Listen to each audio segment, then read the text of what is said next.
Bildiyiniz kimi dünənləri Azərbaycanda çox dəhşətli bir hadisə baş verib. Şəhid xanımını şəhid atası öldürülüb və bugün biz canlı yayımızda jurnalistlər olaraq bu məsələni müzakirə edirdik.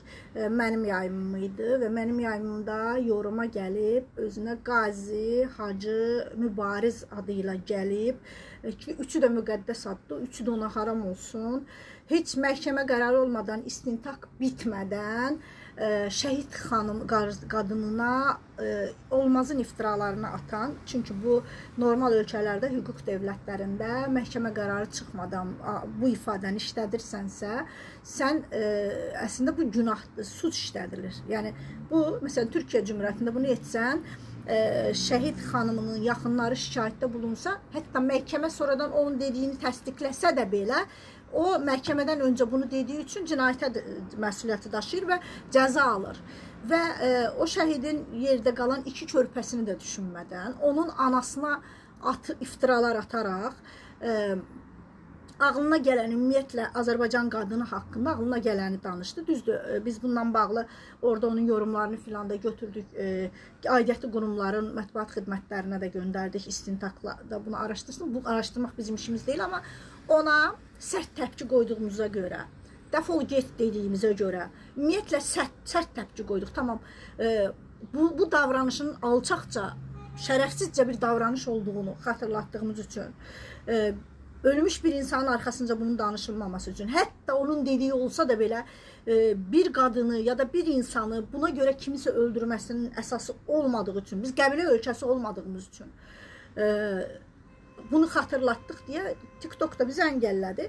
Zaten çürümüşdük, sosial mediadan başlayır. Amma olsun, ayın 5-nə kimi mənə canlı yayım yasağı gətirdilər. Olsun, başqa məcralarda da zaten sözümüzü deyirik və 2 körpənin uşaqlar günündə anası ona hədiyyə alıb, onun videosunda gördüm və 2 körpəni uşaqlar günündə anasız qoyaraq o gün onların uşaqlığını bitirmək heç bir səbəblə bağışlanıla bilməz və o analar, o şəhid xanımları biraz baxımlı ola bilər. Nə etməlidirlər?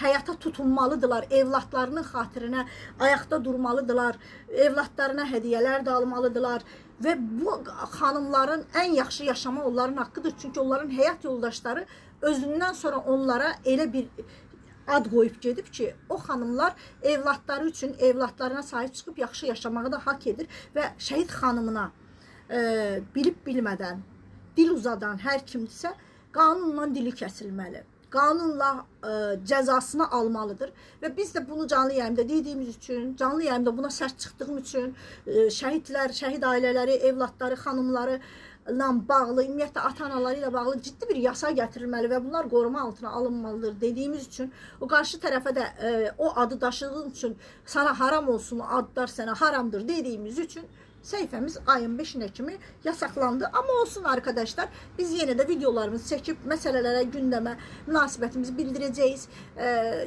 Canlı yayımda qalxdıqdan sonra yenə canlı yayımlarda gündəlik məsələlərə münasibətimizi bildirəcəyik. Hər şey üçün hər birinizə təşəkkür edirəm. Səhifəmizə takib olmağı, abunə olmağı və bizi dəstəkləməyi unutmayın.